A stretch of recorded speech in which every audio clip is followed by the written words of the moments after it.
Are you ready? Yesu ప్రభు వారిని ఇరికించడానికి ఒక చోటుకి తీసుకొచ్చారు. యేసు ప్రభు వారు ఆ స్థలంలోకి వచ్చారు.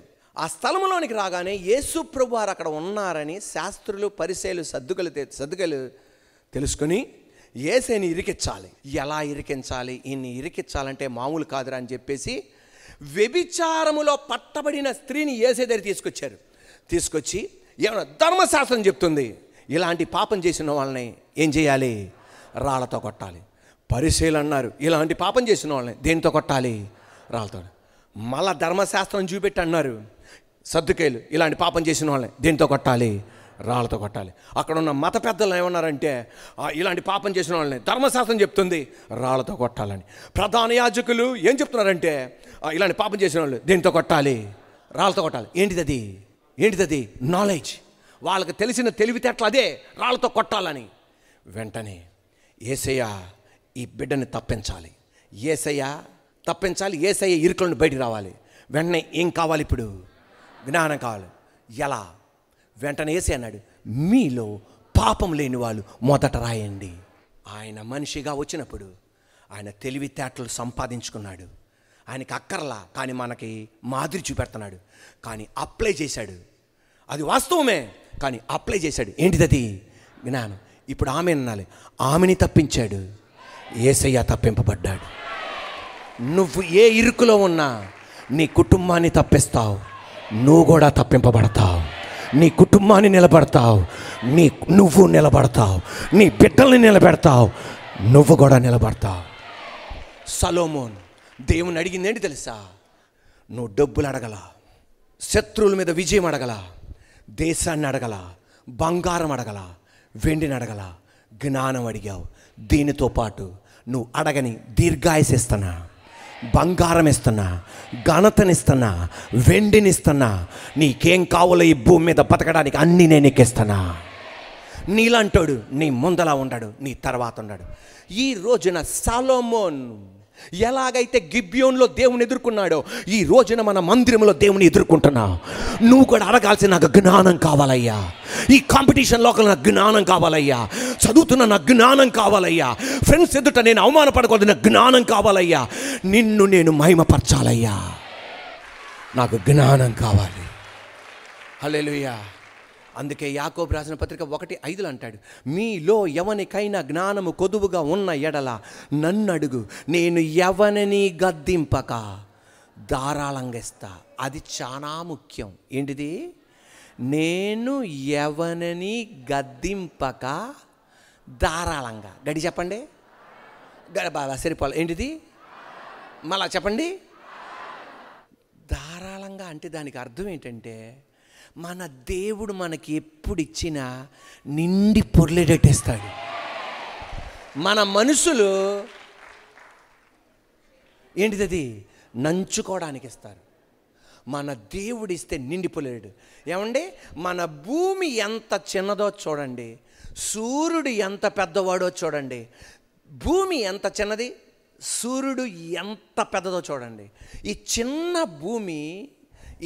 భూమి ఉందే, ఆ పెద్ద సూర్యుడు ఉన్నాడే, ఆ సూర్యునిలో మనలాంటి భూములు ఎన్ని పడతాయి తెలుసా?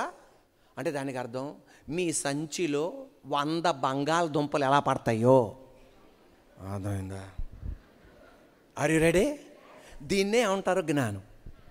మీకు ఇప్పుడు ఇది అర్థం కావాలంటే దేవుడు నాకు టక్మని ఇచ్చింది, అది జ్ఞానం. మీ సంచిలో ఎన్ని బంగాళదుంపలు పడతాయి?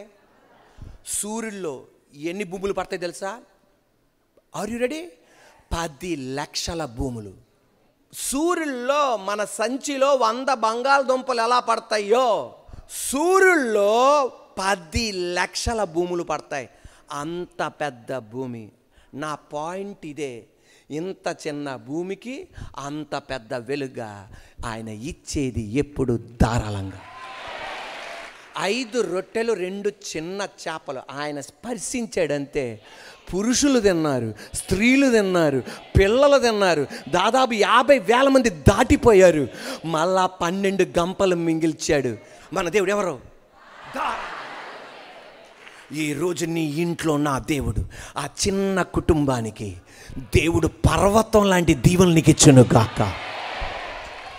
4 ఉన్న ఇంటికి, 5 ఉన్న ఇంటికి, 14 మంది ఉన్న ఇంటికి, 7 ఉన్న ఇంటికి, 2 ఉన్న ఇంటికి పర్వతం లాంటి దీవెనలు నీ మీదకి వచ్చును గాక. పర్వతం లాంటి ఆశీర్వాదాలు నీ మీద వచ్చును గాక. పర్వతం లాంటి హెచ్చింపు నీ మీదకి వచ్చును గాక. ఎవరిని గప్పింపగా ధారాళంగా ఇస్తా.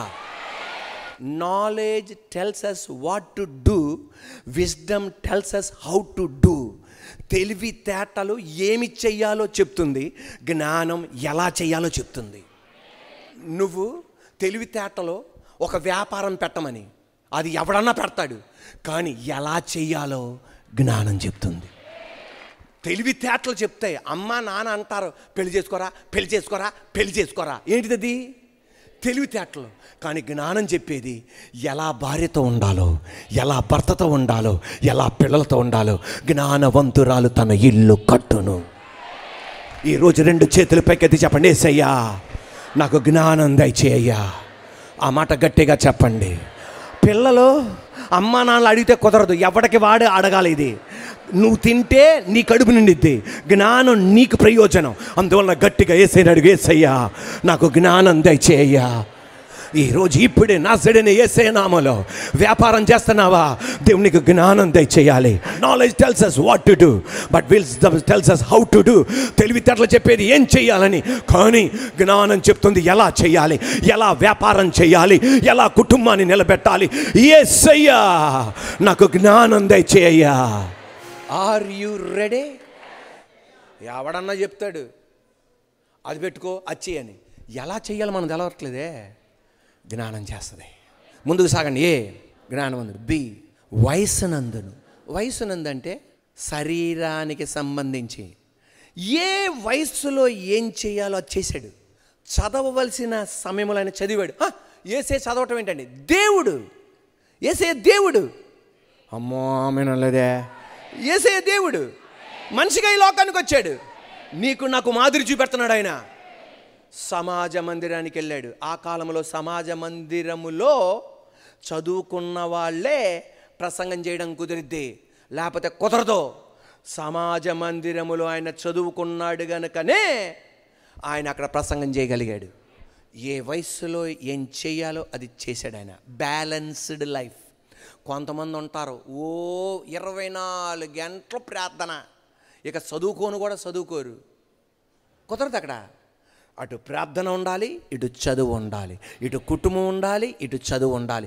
Balanced life. ఎక్స్ట్రీమ్గా తీసుకెళ్తాడు సాతాను గాడు. అది ఆ విషయంలో మనం జాగ్రత్తగా ఉండాలా.